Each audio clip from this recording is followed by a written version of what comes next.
Good evening friends. शुरू करते हैं क्लास आज की।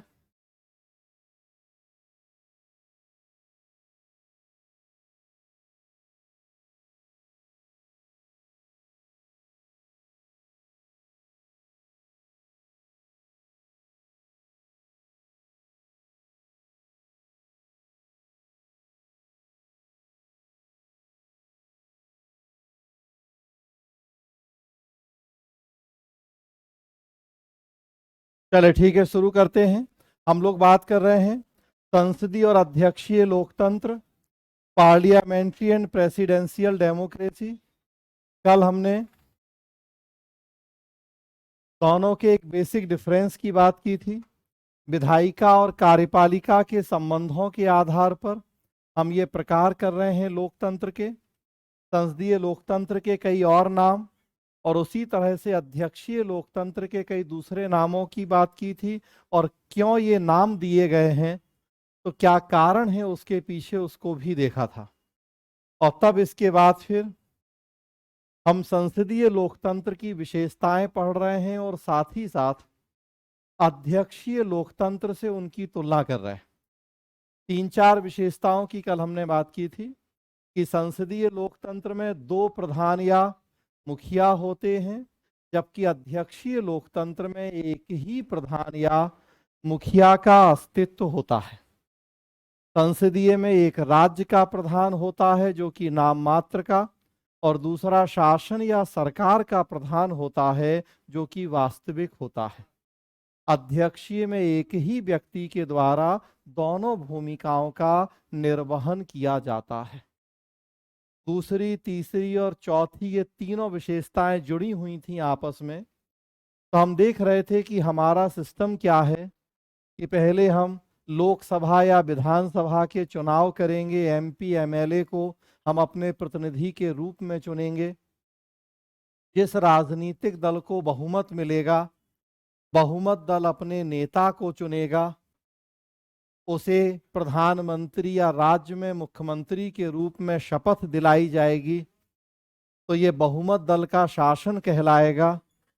प्रधानमंत्री के या मुख्यमंत्री के परामर्श पर राष्ट्रपति या राज्यपाल मंत्रियों की नियुक्ति करेंगे। उनके विभागों का बंटवारा, उनके स्तरों का निर्धारण प्रधानमंत्री या मुख्यमंत्री के द्वारा किया जाएगा। तो मतलब नेतृत्व प्रधानमंत्री का होगा या राज्यों में नेतृत्व मुख्यमंत्री का होगा। और प्लस उसके साथ साथ हमने और एक विशेषता की बात की थी, दोहरी सदस्यता का सिद्धांत। दोहरी सदस्यता का सिद्धांत जिसमें हमने देखा था कि मंत्री बनने के लिए सांसद या विधायक होना भी आवश्यक होगा। केंद्र की बात करें तो वही लोग मंत्री बन पाएंगे जो सांसद भी हों। उसी तरह से राज्य में मंत्री बनने के लिए एमएलए या विधायक होना आवश्यक होगा। लेकिन साथ में हमने ये भी देखा कि भारत में हमने 6 महीने की व्यवस्था भी की है। ऐसे लोग भी मंत्री बन सकते हैं जो सांसद या विधायक नहीं हो। राज्य में विधायक, हम चूंकि एक ही साथ दोनों की बात कर रहे हैं, तो राज्य की बात करें तो विधायक होना जरूरी है, और केंद्र की बात करें तो सांसद होना जरूरी है।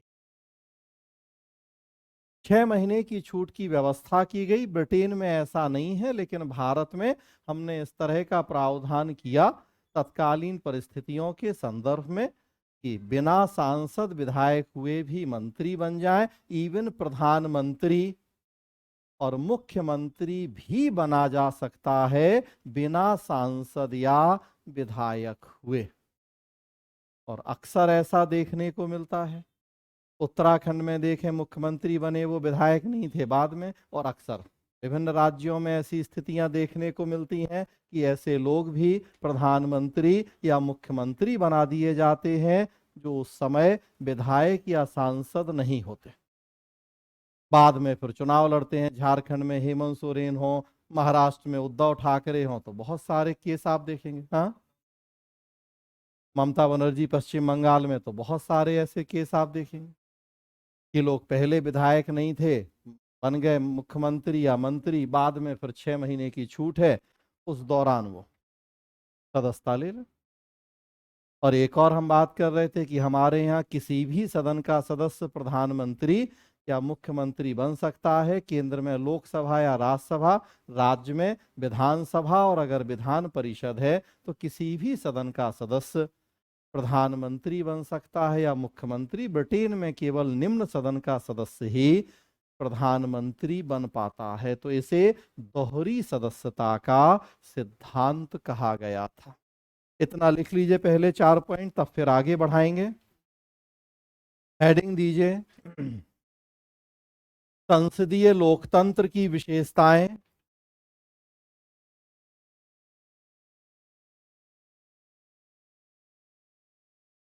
संसदीय लोकतंत्र की विशेषताएं।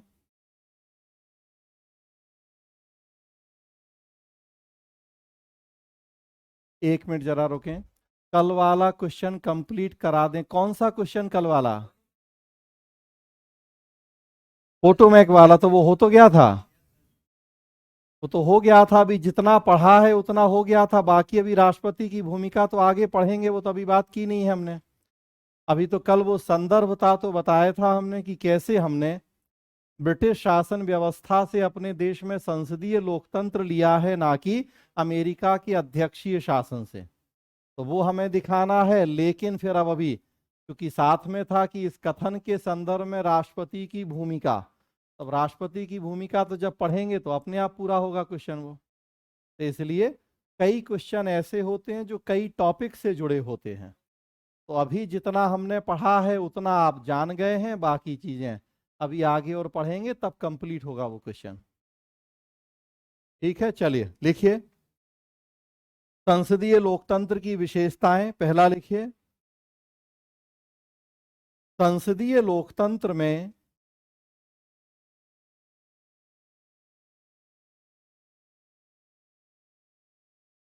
दो प्रधान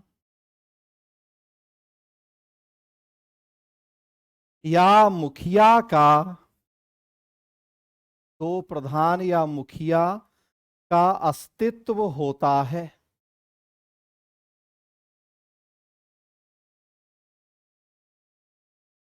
एक एक राज्य का प्रधान जो कि नाम मात्र का प्रधान होता है।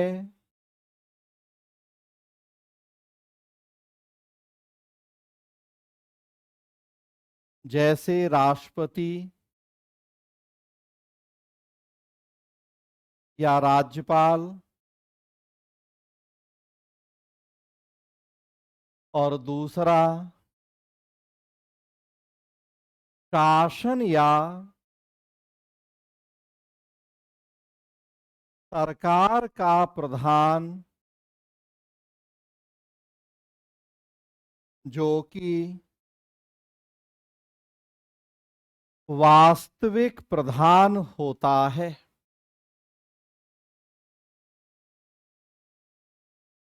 जैसे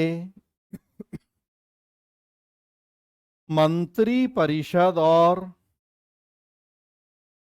प्रधानमंत्री,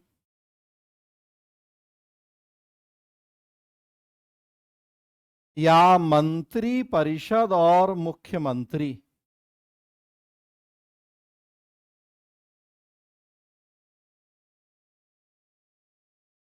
कंटिन्यू कीजिए संविधान के द्वारा, हाँ उसी में कंटिन्यू करें। संविधान के द्वारा सारी शक्तियां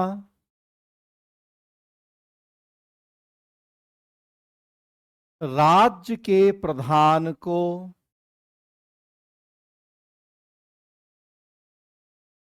दी जाती हैं,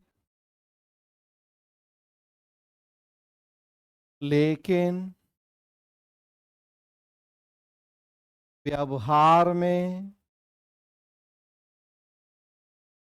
उनका प्रयोग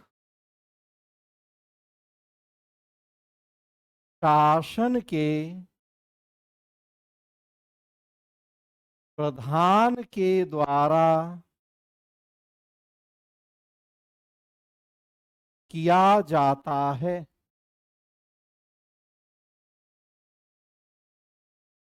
जबकि अध्यक्षीय शासन में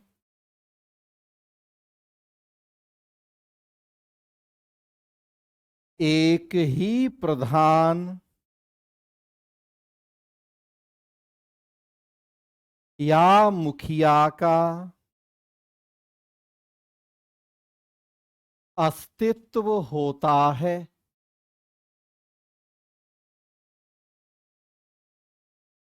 जैसे अमेरिका में राष्ट्रपति,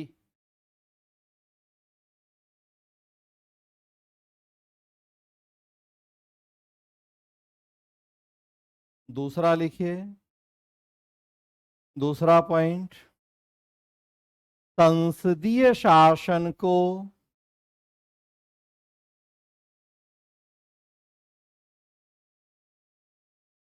बहुमत प्राप्त दल का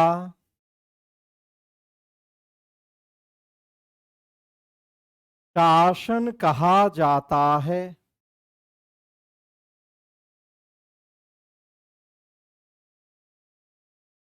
इसमें सबसे पहले विधायिका, ब्रैकेट में लिख लीजिए लोकसभा ऑब्लिक विधानसभा,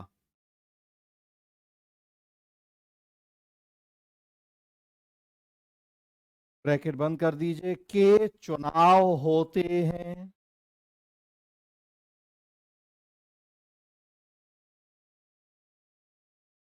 जिस राजनीतिक दल को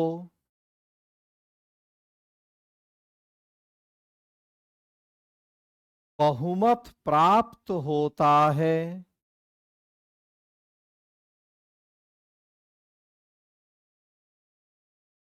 वह अपने नेता का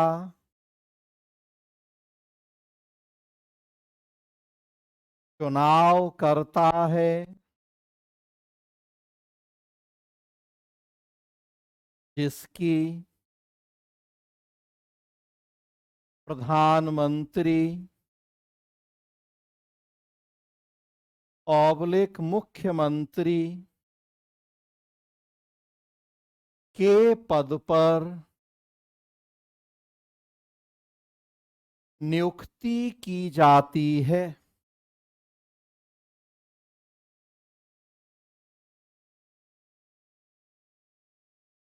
जबकि अध्यक्षीय शासन में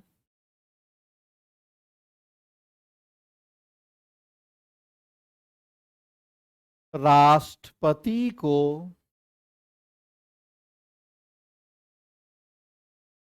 विधायिका में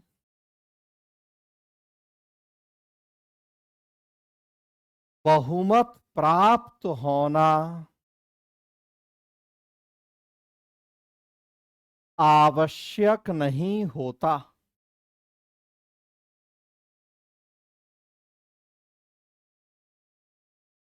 तीसरा,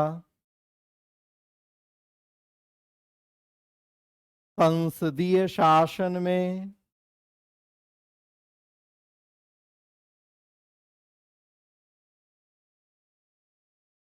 प्रधानमंत्री के ऑब्लिक मुख्यमंत्री, प्रधानमंत्री ऑब्लिक मुख्यमंत्री के परामर्श पर मंत्रियों की नियुक्ति की जाती है।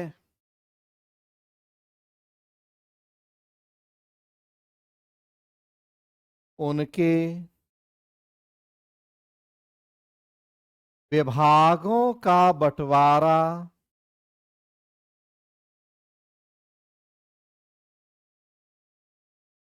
कौमा, स्तरों का निर्धारण,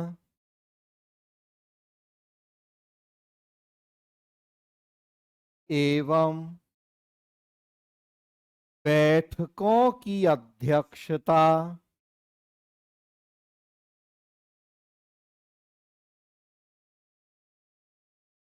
प्रधानमंत्री मुख्यमंत्री के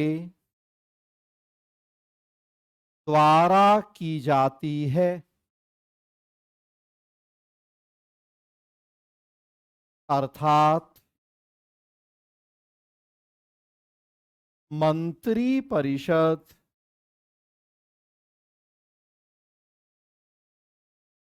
प्रधानमंत्री मुख्यमंत्री के नेतृत्व में कार्य करती है।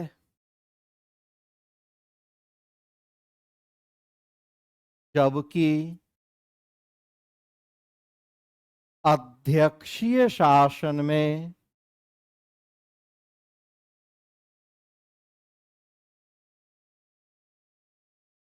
राष्ट्रपति के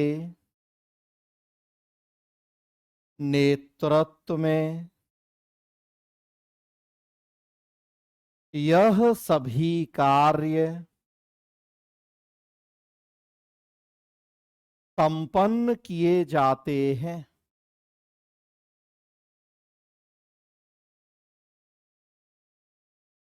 अगला, चौथा,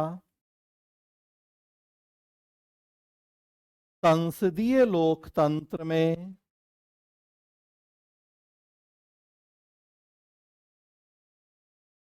दोहरी सदस्यता का सिद्धांत प्रचलित होता है।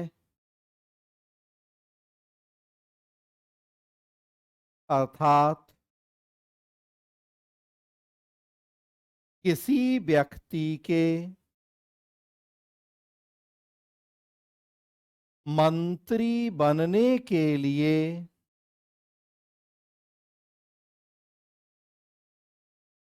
यह आवश्यक है कि वह संसद विधानमंडल का सदस्य हो। अर्थात एक ही व्यक्ति एक समय में कार्यपालिका का भी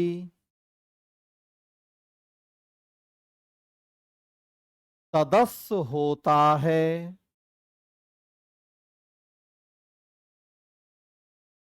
और विधायिका का भी।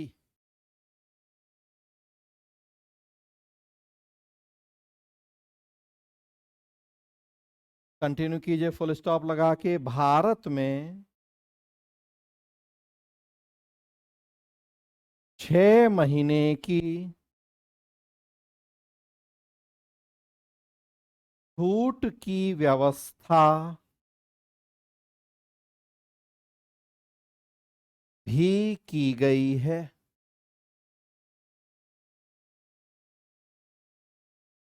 अर्थात ऐसे व्यक्ति भी मंत्री बन सकते हैं जो सांसद विधायक नहीं हो, लेकिन उन्हें 6 महीने के अंदर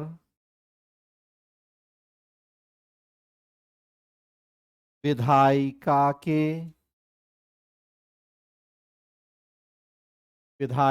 के किसी भी सदन की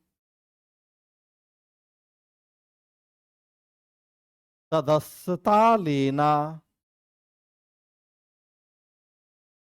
आवश्यक है। रुकें, बाकी विशेषताएं देखें। अगली विशेषता है कलेक्टिव रिस्पॉन्सिबिलिटी या सामूहिक उत्तरदायित्व का सिद्धांत। क्योंकि मंत्री विधायिका के सदस्य होते हैं तो इसलिए उसकी बैठकों में भाग लेते हैं। अमेरिका में, अच्छा एक लाइन और लिख लीजिए, उसमें छूट गया, उसी में एक लाइन और लिख लीजिए। जबकि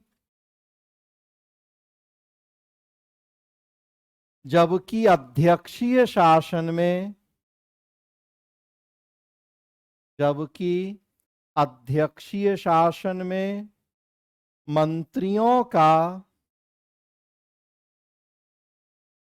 विधायिका का सदस्य होना आवश्यक नहीं है।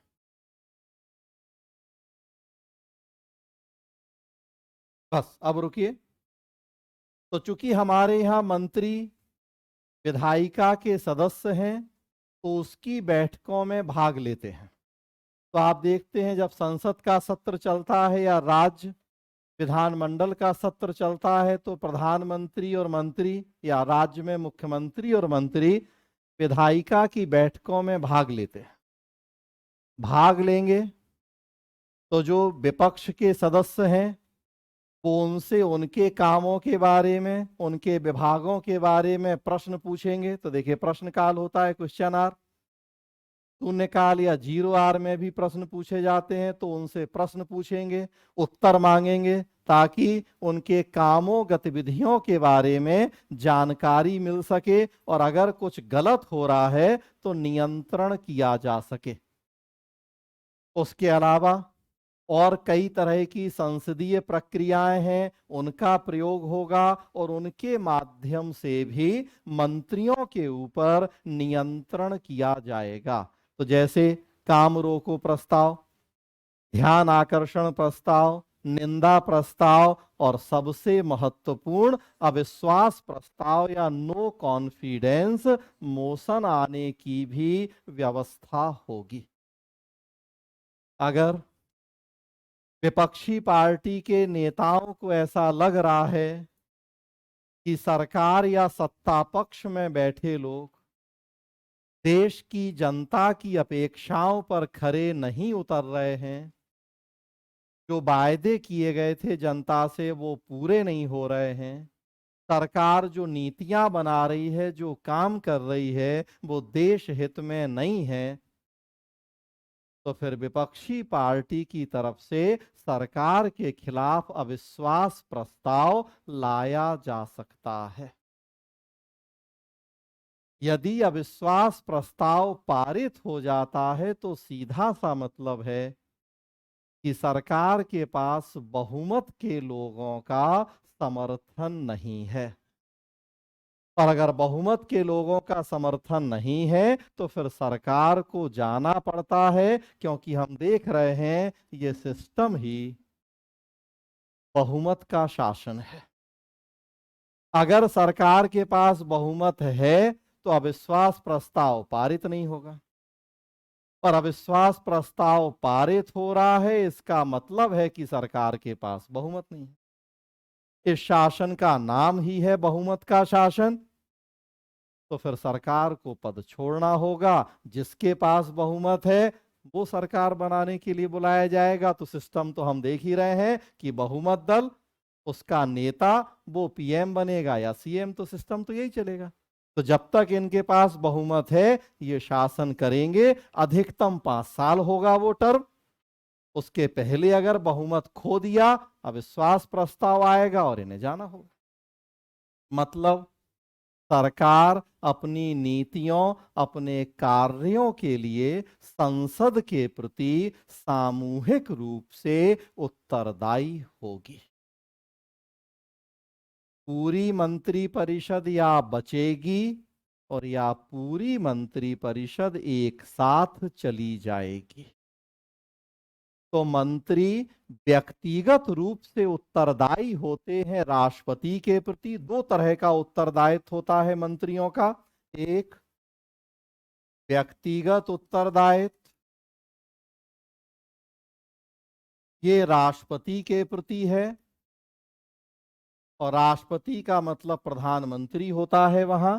और दूसरा जो यहां देख रहे हैं, कलेक्टिव रिस्पॉन्सिबिलिटी या सामूहिक उत्तरदायित्व, ये होता है विधायिका के प्रति, और विधायिका में भी निम्न सदन या लोकसभा के प्रति।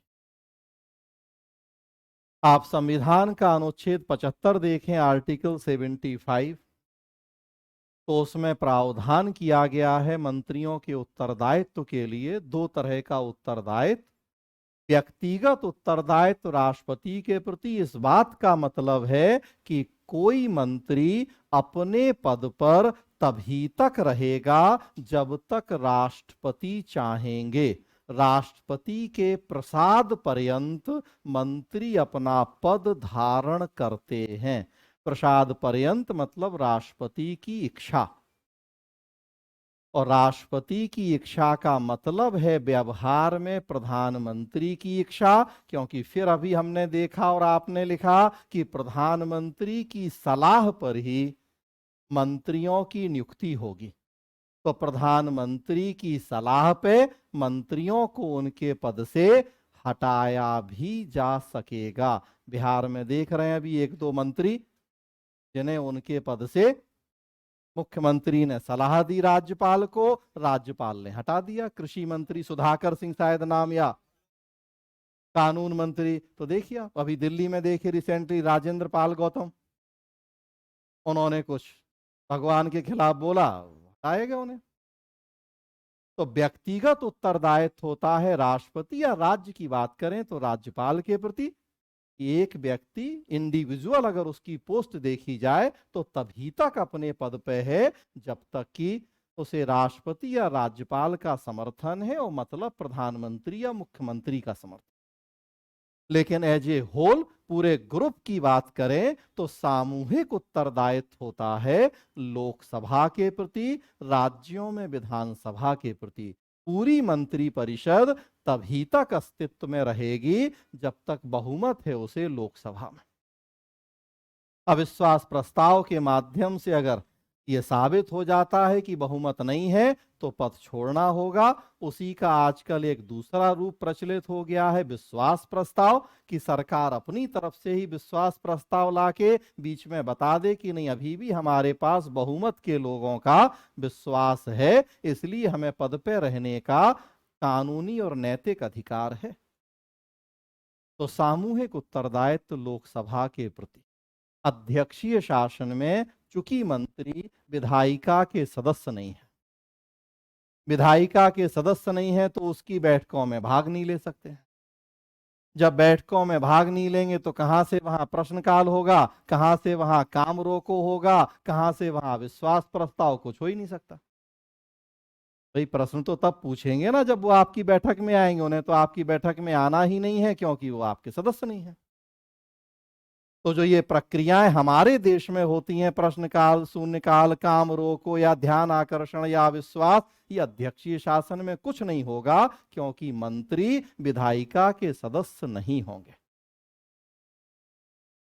तो फिर कैसे उन्हें उनके पद से हटाएंगे? इसीलिए कार्यकाल निश्चित है वहां कि एक बार 4 साल के लिए चुन गए, अब अविश्वास प्रस्ताव जैसी व्यवस्थाएं तो है नहीं है कि कभी भी उनके पद से हटा दिया जाए।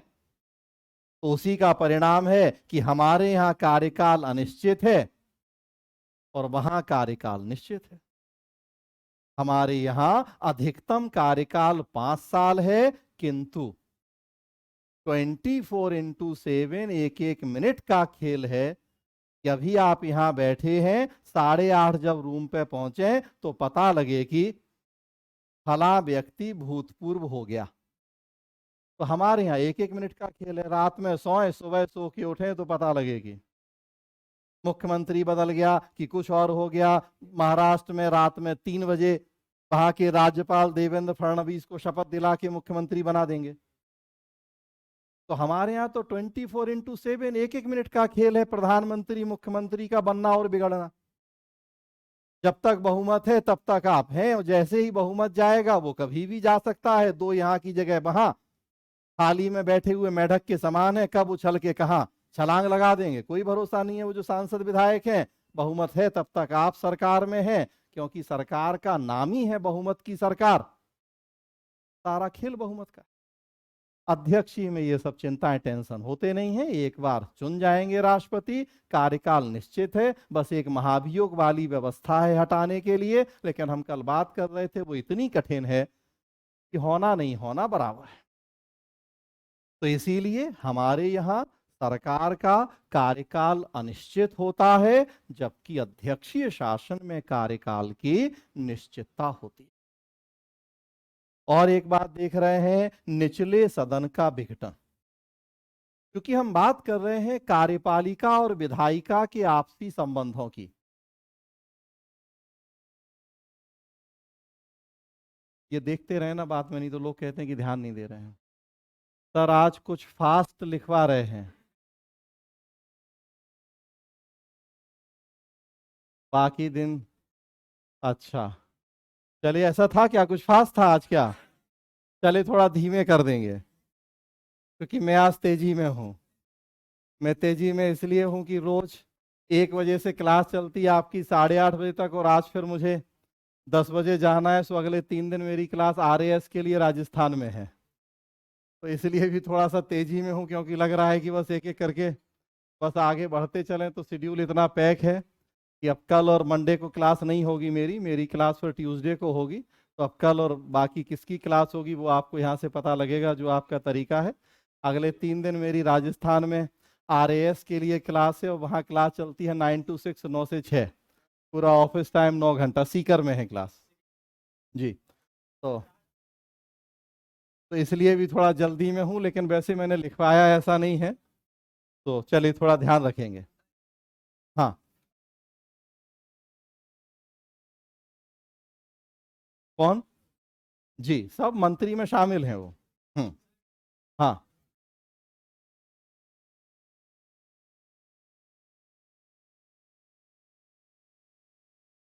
है। हम्म। हम्म। अब चलिए वो फिर अलग से बात करेंगे, अभी वो हमारा मुद्दा नहीं है। अभी हमारा मुद्दा है 67 BPSC मेंस, और उसके लिए हमें कोई जरूरत नहीं है कि अमेरिका में राष्ट्रपति के महाभियोग की प्रक्रिया क्या है। तो अभी हम केवल फोकस रहें केवल अपने सिलेबस और विषय के ऊपर, क्योंकि फिर अगर जानकारी के लेवल पे चलेंगे तब फिर अंत नहीं है। 200 घंटा लगता है पॉलिटी पढ़ने में कम से कम, और हमें यहाँ उससे बहुत कम टाइम में टारगेटेड रूप में काम पूरा करना है। क्योंकि 28 दिसंबर से जो सामने 67 BPSC मेंस है अभी वो दिख रहा है। 28, 27, 29, अच्छा जो भी एक आध दिन आगे पीछे। तो इसलिए तो अब वो फिर अलग से चर्चा करेंगे। अभी यहाँ वापस आए तो हम बात कर रहे हैं संसदीय और अध्यक्षीय लोकतंत्र में कार्यपालिका और विधायिका के आपसी संबंधों की। तो यहां अभी हमने देखा कि कार्यपालिका का अस्तित्व तभी तक है जब तक उसे विधायिका में बहुमत प्राप्त है, और एकदम विपरीत स्थिति है, विधायिका का अस्तित्व तभी तक होता है जब तक कार्यपालिका चाहती है। दूसरे शब्दों में कहें तो लोकसभा अविश्वास प्रस्ताव के आधार पर प्रधानमंत्री और मंत्री परिषद को उसके पद से हटा सकती है, और उसी तरह से बहुमत प्राप्त प्रधानमंत्री राष्ट्रपति को ये सलाह दे सकता है कि लोकसभा का समय के पूर्व विघटन कर दिया जाए। राष्ट्रपति प्रधानमंत्री की सलाह को मानने के लिए बाध्य होते हैं। वो 5 साल के कार्यकाल के पहले भी लोकसभा का विघटन कर देते हैं, यदि प्रधानमंत्री ने उन्हें ऐसा करने की सलाह दी है तो। मतलब प्रधानमंत्री लोकसभा की मर्जी पे हैं और लोकसभा प्रधानमंत्री की मर्जी पे है। यही है इन दोनों संस्थाओं का आपस का संबंध, और इसी आधार पे अंतर किया है हमने संसदीय और अध्यक्षीय लोकतंत्र में। लोकसभा का कार्यकाल 5 साल, लेकिन वो भी अधिकतम 5 साल है, फिक्स 5 साल नहीं है। बहुमत प्राप्त प्रधानमंत्री या सेम राज्य में मुख्यमंत्री अगर सलाह देते हैं तो 5 साल के पहले उनका विघटन संभव है, पर शर्त है कि इनके पास बहुमत होना चाहिए। बहुमत नहीं है और फिर सलाह दें, तब फिर राष्ट्रपति या राज्यपाल की विवेकाधीन शक्ति होती है, डिस्क्रेशनरी पावर, कि ऐसी सलाह को मानना है या नहीं मानना है। तो ना कार्यपालिका का कार्यकाल निश्चित होता है और ना लोकसभा या विधानसभा का कार्यकाल। और एक और विशेषता देख रहे हैं आप, शक्ति संतुलन का सिद्धांत, या दूसरे शब्दों में संतुलन एवं अवरोध का सिद्धांत कहते हैं चेक एंड बैलेंस। तो दो अंगों के बीच का तो चेक एंड बैलेंस हम देख ही रहे हैं कि विधायिका कार्यपालिका को चेक कर रही है, बैलेंस कर रही है, कार्यपालिका विधायिका को। इस चेक एंड बैलेंस के खेल में न्यायपालिका भी शामिल होती है, और उसकी हमने कल बात की आपसे या पहले कि कैसे न्यायपालिका संसद द्वारा बनाए गए कानूनों, उसके द्वारा किए गए संविधान संशोधनों की समीक्षा कर रही है। अगर कहीं भी ऐसा लग रहा है कि उनसे जनता के मूल अधिकार छीने जा रहे हैं या संविधान के मूल ढांचे को चोट पहुंच रही है, तो न्यायपालिका विधायिका के ऐसे कानूनों या संशोधनों को असंवैधानिक घोषित कर देती है। दूसरी तरफ विधायिका तय कर रही है कि न्यायपालिका अनुसूची 9 की समीक्षा करेगी या नहीं करेगी। तो इस चेक एंड बैलेंस के खेल में न्यायपालिका भी भागीदार होती है। न्यायपालिका में बैठे न्यायाधीशों की नियुक्ति कार्यपालिका के द्वारा की जाएगी, लेकिन कार्यपालिका के निर्णयों की समीक्षा न्यायपालिका करेगी। तो हर अंग हर दूसरे अंग को चेक एंड बैलेंस करता है। पर्पज ऐसा है कि तीनों के बीच में ना कोई बहुत कमजोर हो और ना कोई बहुत ताकतवर, बैलेंस भूमिका रहे तीनों की, मिलजुल कर तीनों अपनी शक्तियों का निर्वहन करें। अध्यक्षीय शासन में ऐसा नहीं होता। वहां हम बात कर रहे हैं कि राष्ट्रपति को वहां की कांग्रेस नहीं हटा सकती आसानी से, उसी तरह से राष्ट्रपति के पास ऐसी कोई शक्ति नहीं है कि वो वहां के हाउस ऑफ रिप्रेजेंटेटिव या प्रतिनिधि सभा को समय के पहले विघटित कर दे। दोनों एक दूसरे से पृथक और स्वतंत्र होकर अपने कार्यों को संपन्न करते। ऐसा नहीं है कि वहां जीरो कंट्रोल है विधायिका का कार्यपालिका के ऊपर, लेकिन हम जब अपने सिस्टम से कंपेयर करें तो ना के बराबर है। अदरवाइज डेमोक्रेसी है तो वहां भी विधायिका कंट्रोल करेगी कार्यपालिका को, कार्यपालिका की भूमिका विधायिका के कामों में होगी, लेकिन हमारे यहां से तुलनात्मक दृष्टि से संबंध बहुत कम, ना के बराबर होते। वहां सेपरेशन ऑफ पावर या शक्ति पृथक्करण का सिद्धांत चलता है। विधायिका कार्यपालिका हम देख ही रहे हैं कि एक दूसरे से स्वतंत्र हैं। न्यायपालिका भी उसी तरीके से अपने कार्य स्वतंत्र रूप से संपन्न करती है। तो सरकार के तीनों अंग एक दूसरे से ज्यादा पृथक और स्वतंत्र होते हैं। हमारे यहां तीनों एक दूसरे से जुड़े होते। आईएएस में 2 साल पहले प्रश्न पूछा गया था पॉलिटी में कि भारत में संसदीय लोकतंत्र में सरकार के तीनों अंगों के बीच में कठोर शक्ति पृथक्करण का सिद्धांत नहीं अपनाया गया है। बिल्कुल नहीं अपनाया गया, क्योंकि हमने तो तीनों अंगों के बीच में संतुलन एवं अवरोध का सिद्धांत अपनाया है। तो क्या आप इस बात से सहमत हैं? तर्क सहित उत्तर दीजिए। 2019 या 20 का आईएएस का प्रश्न है पॉलिटी का, कि भारत में हमने कठोर शक्ति पृथक्करण नहीं अपनाया है सरकार के विभिन्न अंगों के बीच में, बल्कि चेक एंड बैलेंस है। हमें दिखाना है कि बिल्कुल बात सही है कि हमने कठोर शक्ति पृथक्करण को नहीं अपनाया। ये अध्यक्षीय शासन व्यवस्था में होता है, संसदीय शासन में नहीं। तो ये कुछ मूलभूत विशेषताएं हैं संसदीय और अध्यक्षीय शासन की। लिखिए इनको। अगला पॉइंट लिखिए।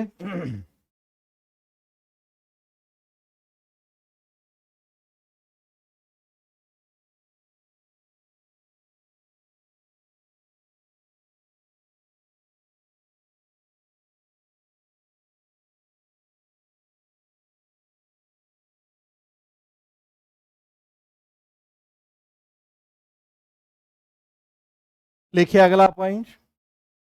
संसदीय लोकतंत्र में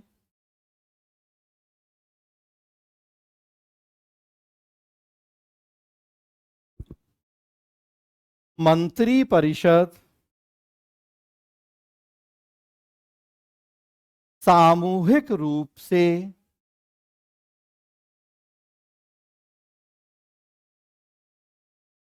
लोकसभा पब्लिक विधानसभा के प्रति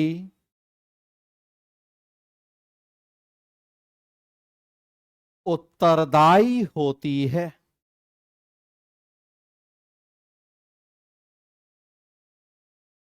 अर्थात मंत्री परिषद का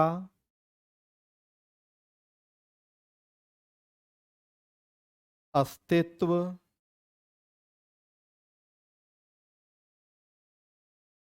तभी तक होता है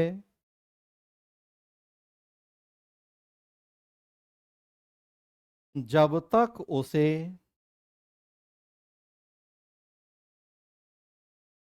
लोकसभा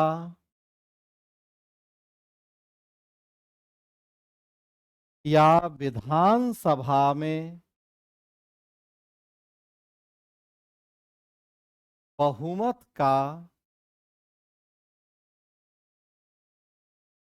समर्थन प्राप्त होता है।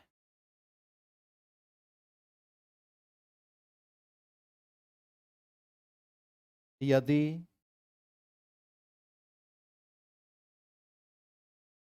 लोकसभा या विधानसभा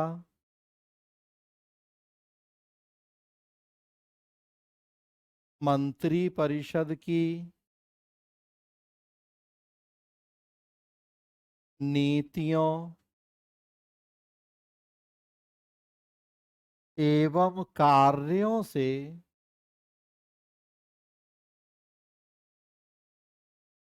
संतुष्ट नहीं है तो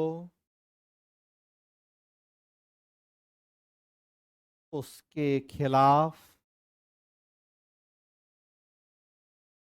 अविश्वास प्रस्ताव लाकर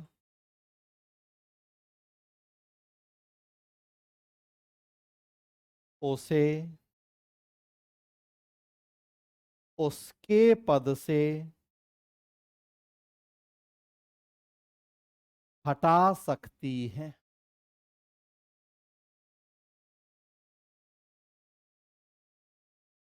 कंटिन्यू करें। मंत्रियों का व्यक्तिगत उत्तरदायित्व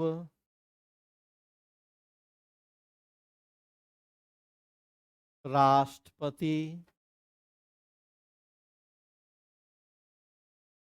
ब्रैकेट में लिख लीजिए प्रधानमंत्री, ब्रैकेट बंद कीजिए,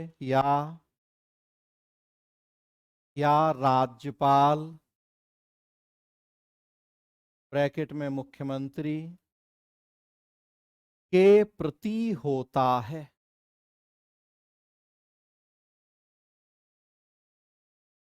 अर्थात कोई मंत्री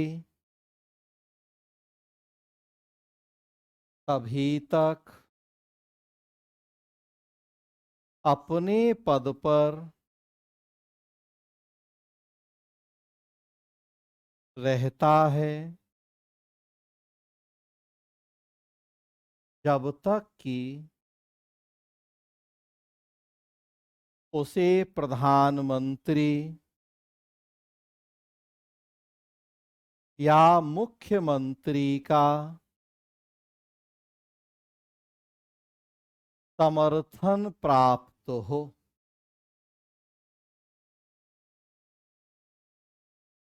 अगला पॉइंट, सामूहिक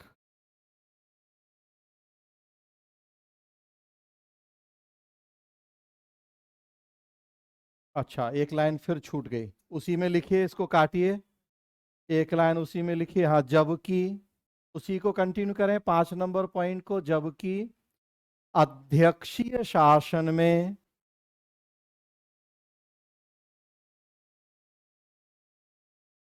सामूहिक उत्तरदायित्व जैसे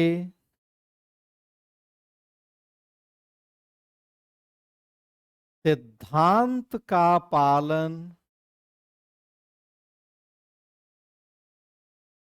नहीं करना होता।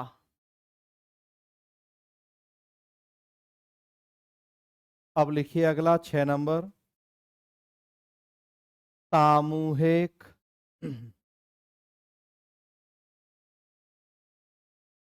उत्तरदायित्व की वजह से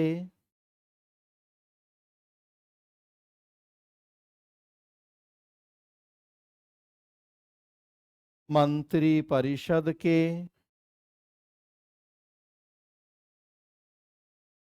कार्यकाल की अनिश्चितता होती है।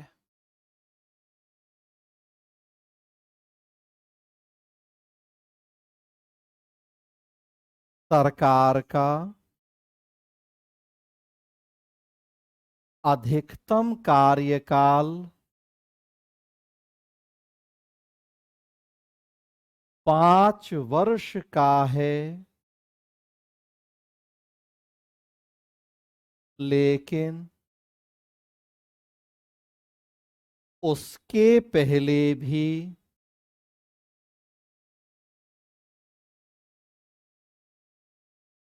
बहुमत खोने पर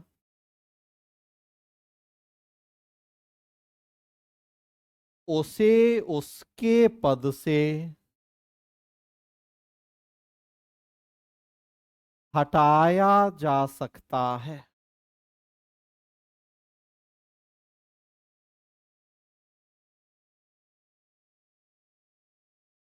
जबकि अध्यक्षीय शासन में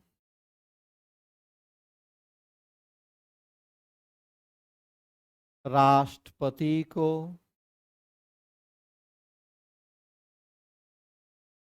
निश्चित कार्यकाल के पहले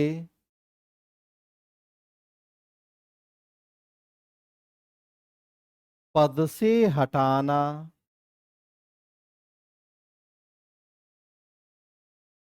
अत्यधिक कठिन है।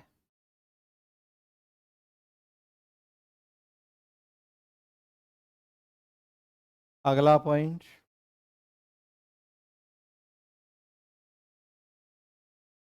लोकसभा, या पहले लिखिए संसदीय लोकतंत्र में, संसदीय लोकतंत्र में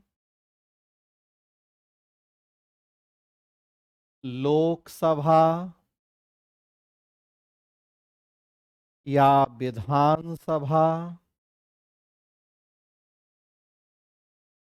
का कार्यकाल सरकार की इच्छा के ऊपर निर्भर होता है।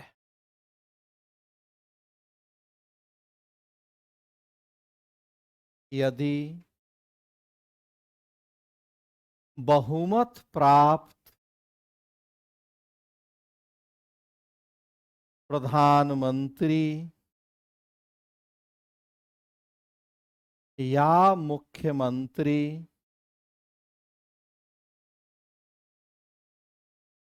कार्यकाल के पहले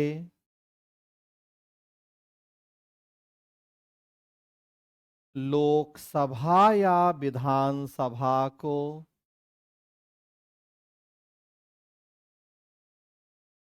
विघटित करने की सलाह दें तो राष्ट्रपति या राज्यपाल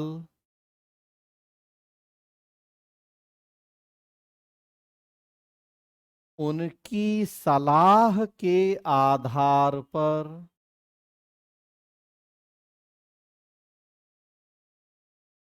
ऐसा कर सकते हैं।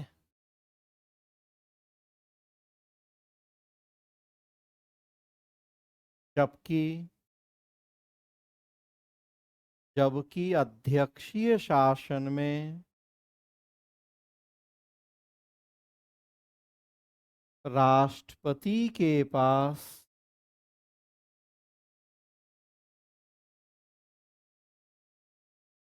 विधायिका के निम्न सदन को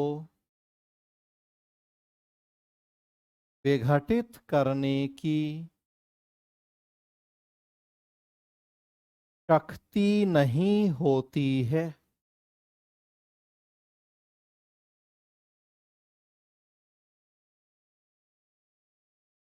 लास्ट, संसदीय लोकतंत्र में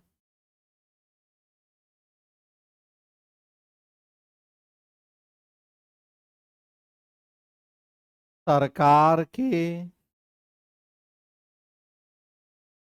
तीनों अंगों के बीच में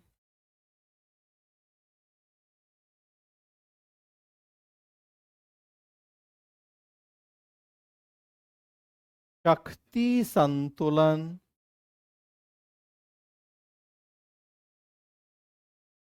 या संतुलन एवं अवरोध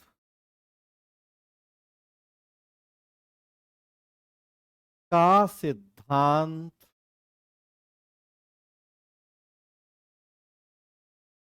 प्रचलित होता है।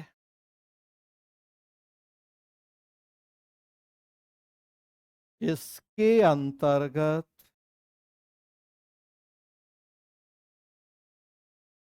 सरकार के हर अंग की भूमिका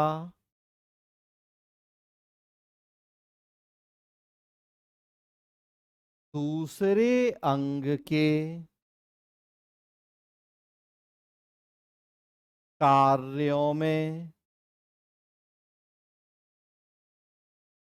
देखने को मिलती है।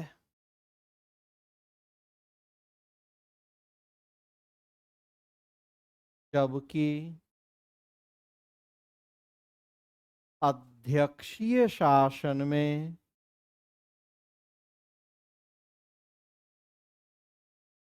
सरकार के तीनों अंग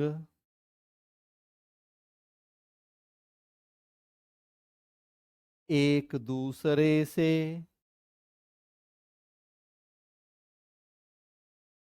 ज्यादा पृथक और स्वतंत्र होकर अपने कार्यों को संपन्न करते हैं।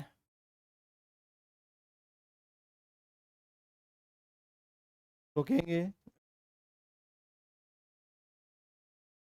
एक यहाँ कंपैरिजन किया गया है भारतीय मॉडल और ब्रिटिश मॉडल में। ज्यादातर चीजों की हम बात कर चुके हैं, एक आध पॉइंट बस जो डिस्कस नहीं हुआ है वो यहाँ करेंगे। तो हम बात कर रहे थे कि यद्यपि हमने ब्रिटिश वेस्टमिंस्टर मॉडल या संसदीय शासन व्यवस्था को अपनाया अपने देश में, लेकिन हूबहू हमने नकल नहीं की, कॉपी नहीं किया, बल्कि अपनी जरूरत और परिस्थिति के अनुसार पर्याप्त परिवर्तन भी किए गए। कुछ महत्वपूर्ण अंतर हैं ब्रिटेन का जो सिस्टम है और जो भारतीय व्यवस्था है उन दोनों के बीच में। पहला आप देख रहे हैं कि ब्रिटेन में राजतंत्र है, संवैधानिक राजतंत्र हम बात कर रहे थे, जबकि हमारे यहाँ हमने गणतंत्रात्मक शासन व्यवस्था को अपनाया है। ब्रिटेन का जो सम्राट या साम्राज्ञी है वो वंशानुगत हैं, जबकि हमारा राष्ट्रपति निर्वाचित होता है। तो गणतंत्र का मतलब यही है कि देश का जो सर्वोच्च मुखिया है वो निर्वाचित होगा, न कि वंशानुगत। एक ही अंतर हो गया। दूसरा देखिए, ब्रिटेन में संसद की संप्रभुता है, भारत में ऐसा नहीं है। फिलहाल ये नहीं समझेंगे हम, ये जब संसद पढ़ेंगे तब समझेंगे कि संसदीय संप्रभुता का सिद्धांत क्या है, ब्रिटेन में कैसे है और हमने कैसे उसे नहीं अपनाया। हमने संसदीय संप्रभुता और न्यायिक सर्वोच्चता इन दोनों के बीच में तालमेल किया है। तो हमारे यहाँ संसद संप्रभु नहीं है। एक दो एग्जाम्पल हम कल पढ़ के आए हैं कि संसद के कामों की समीक्षा न्यायालय करता है।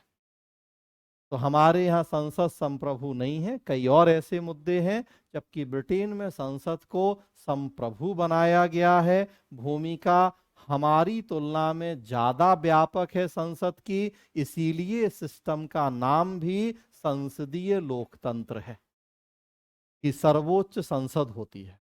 लेकिन हमने ऐसा नहीं किया है। हमने अमेरिकी और ब्रिटिश व्यवस्था को यहाँ मिक्स एंड मर्ज किया है। संसदीय संप्रभुता ब्रिटेन और न्यायिक सर्वोच्चता अमेरिका, उन दोनों को हमने मिलाया है।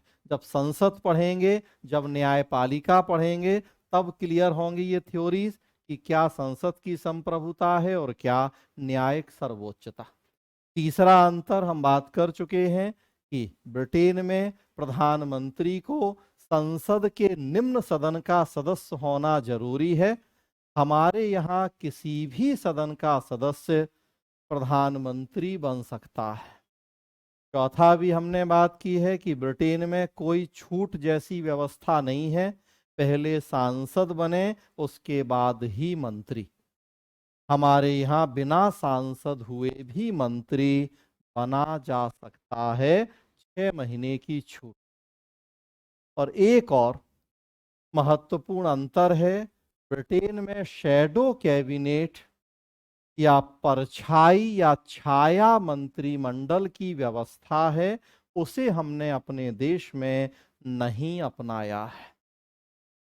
छाया मंत्रिमंडल में होता क्या है कि जिस तरीके से सरकार में हम देख रहे हैं, प्रधानमंत्री, मुख्यमंत्री, रक्षा मंत्री, विदेश मंत्री, गृह मंत्री, वित्त मंत्री, बिल्कुल इसी पैटर्न पे विपक्षी पार्टी भी अपना एक मंत्रिमंडल बनाती है। विपक्षी पार्टी भी उसी तरह से वित्त मंत्री, रक्षा मंत्री, विदेश मंत्री, कृषि मंत्री, शिक्षा स्वास्थ्य मंत्री बनाएगी। मतलब कार्यों का विभाजन हो जाएगा। विपक्ष का वित्त मंत्री जो सरकार का वित्त मंत्री है, उसके कामों गतिविधियों पर पैनी नजर रखेगा, नियंत्रण करेगा और देखेगा कि ये जो सरकार के वित्त मंत्री हैं ये कुछ गलत तो नहीं कर रहे। विपक्ष का कृषि मंत्री सरकार के कृषि मंत्री को देखेगा। तो इसके दो मुख्य उद्देश्य होते हैं। एक तो सरकार के ऊपर ज्यादा प्रभावी नियंत्रण, क्योंकि विपक्ष में भी जिम्मेदारियां बंट गई हैं कि कौन वित्त देखेगा, कौन गृह देखेगा, तो वो ज्यादा बेहतर तरीके से नियंत्रण कर पाते हैं सरकार को। और दूसरा एक और उद्देश्य है कि विपक्ष के सदस्यों की एडवांस ट्रेनिंग, कि कल के दिन उन्हें भी जब सत्ता पक्ष में आने का मौका मिले, मंत्री बनने का मौका मिले, तो पहले से उन्हें सरकार के विभिन्न विभागों की जानकारी रहे, ताकि वो ज्यादा बेहतर ढंग से फिर अपने कामों जिम्मेदारियों का निर्वहन कर सके। तो इन दो मुख्य उद्देश्यों की वजह से ब्रिटेन में छाया मंत्रिमंडल या शैडो कैबिनेट का कॉन्सेप्ट प्रचलित है।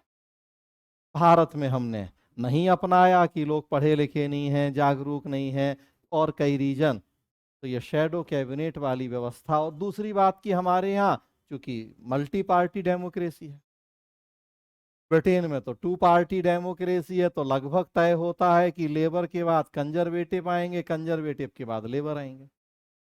दो मुख्य राजनीतिक दल हैं, एक लेबर पार्टी, दूसरा कंजर्वेटिव पार्टी। तो जनरली सिस्टम यही है कि खुश किसी से नहीं होना है लोगों को, तो बदल बदल के आजमा के देखते हैं विकल्प के रूप में, तो एक के बाद दूसरा, दूसरे के बाद। इसलिए भी ट्रेनिंग ठीक है कि तय है कि इस बार नहीं तो अगले बार उन्हें बनना ही है। हमारे यहाँ तो मल्टी पार्टी है, तो जरूरी नहीं है कि एक के बाद दूसरा ही आएगा। सपा के बाद बसपा आ सकती है, उसके बाद भाजपा आ सकती है, नहीं तो कांग्रेस आ सकती है, नहीं तो आप आ सकती है, नहीं तो हमारे यहाँ 56 पार्टियां हैं। तो अब जरूरी नहीं है कि एक के बाद दूसरा ही आएगा, तो कौन बनाएगा वो शैडो कैबिनेट, और जो बनाएगा उससे पर्पस भी पूरा होगा कि नहीं पता नहीं, उन्हें कभी मंत्री बनने का मौका मिलेगा भी अगले 20-50 साल या नहीं मिलेगा, तो क्यों अनावश्यक हम उनका बेकार का टेंशन बढ़ाएं। तो कई कारण हैं जिस वजह से हमने अपने देश में इस शैडो कैबिनेट की व्यवस्था को नहीं अपनाया है। तो ये कुछ अंतर हैं ब्रिटिश संसदीय शासन व्यवस्था और भारतीय संसदीय शासन व्यवस्था में। बस इसी तरह से टेबल बना लीजिए, इसी तरह से टेबल बनाए लिखें।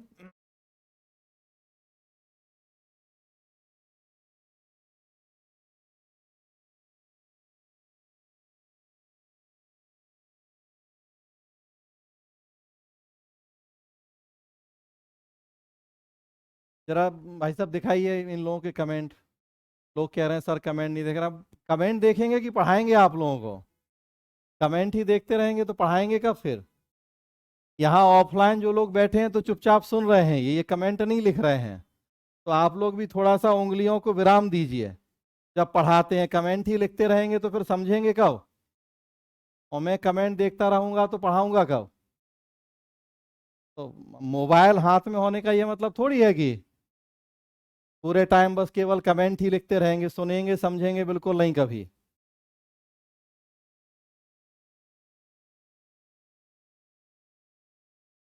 लिखिए, हेडिंग दीजिए भारतीय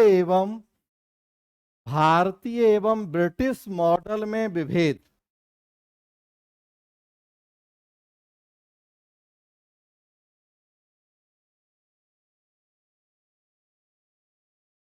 और एक इसी तरह से टेबल बना लीजिए, एक तरफ लिखिए ब्रिटिश मॉडल, दूसरी तरफ लिखिए भारतीय मॉडल, और पहला पॉइंट लिखें ब्रिटिश मॉडल में राजशाही व्यवस्था, बस संक्षेप में ही लिख लें, राजशाही व्यवस्था।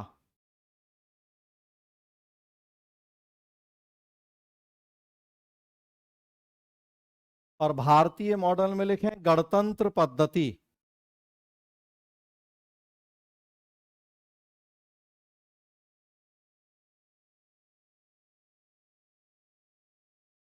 दूसरा लिखिए, ब्रिटिश मॉडल में लिखें संसद की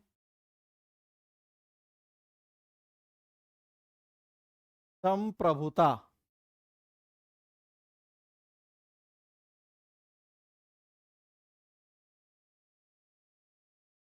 भारतीय मॉडल में लिखें संसद संप्रभु नहीं।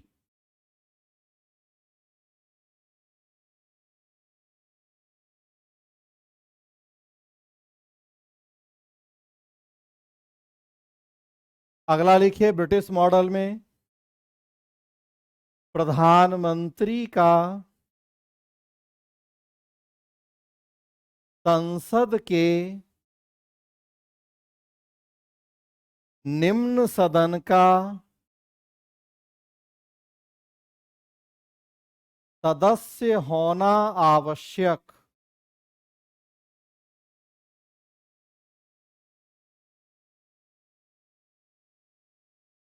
भारतीय मॉडल में लिखें, प्रधानमंत्री संसद के किसी भी सदन का सदस्य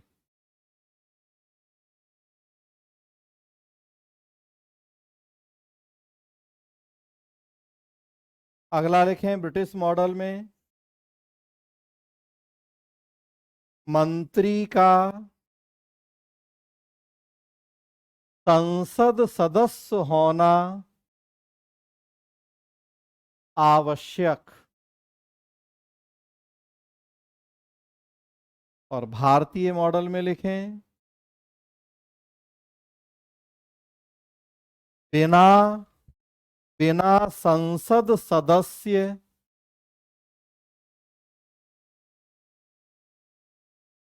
बने भी मंत्री बनना संभव।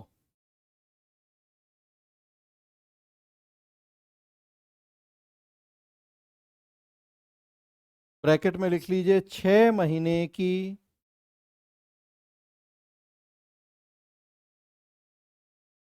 छूट का प्रावधान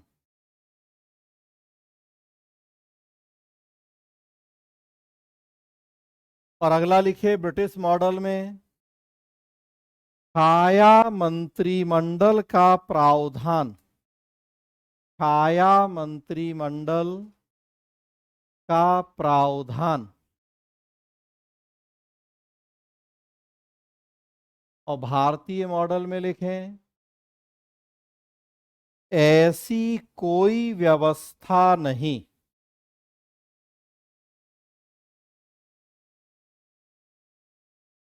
हाँ, एक ही बात है। हाँ,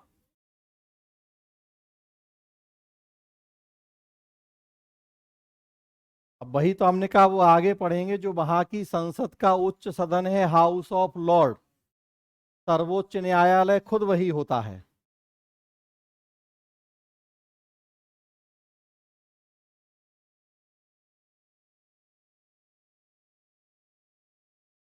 मुख्य दो ही पार्टी हैं। टू पार्टी सिस्टम में मुख्य दो पार्टी होती हैं और छोटे मोटे दल, लेकिन भूमिका ना के बराबर है। तो मुख्य रूप से दो ही पार्टी हैं। हम लोगों के यहाँ जैसे मुख्य रूप से देखेंगे आप, बहुत सारी पार्टी हैं। तो वहां मुख्य रूप से दो ही पार्टी। अमेरिका में डेमोक्रेट और रिपब्लिकन, ब्रिटेन में लेबर और कंजर्वेटिव है। नहीं, बिल्कुल नहीं कहा जा सकता है, टू पार्टी व्यवस्था है, क्योंकि मुख्य पार्टियां दो ही हैं, इसलिए टू पार्टी ही बोलते हैं उसे।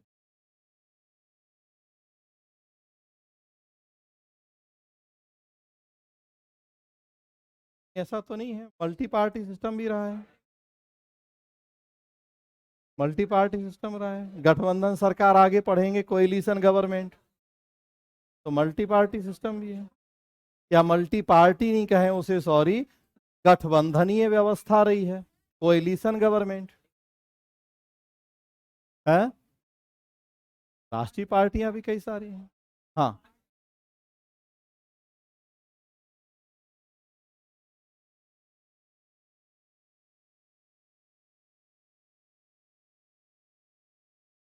हाँ, बिल्कुल दे सकते हैं, देना ही है। तो वो हमने समझाया, वो हर चीज नहीं लिख पा रहे इसलिए कि फिर उसमें और उतना समय लगेगा। तो कुछ चीजें हम समझा दे रहे हैं आपको, और अब अगर एक एक बात लिखवाएंगे तो फिर वो समय उतना और ज्यादा लगेगा। लिखना बिल्कुल लिख दीजिए।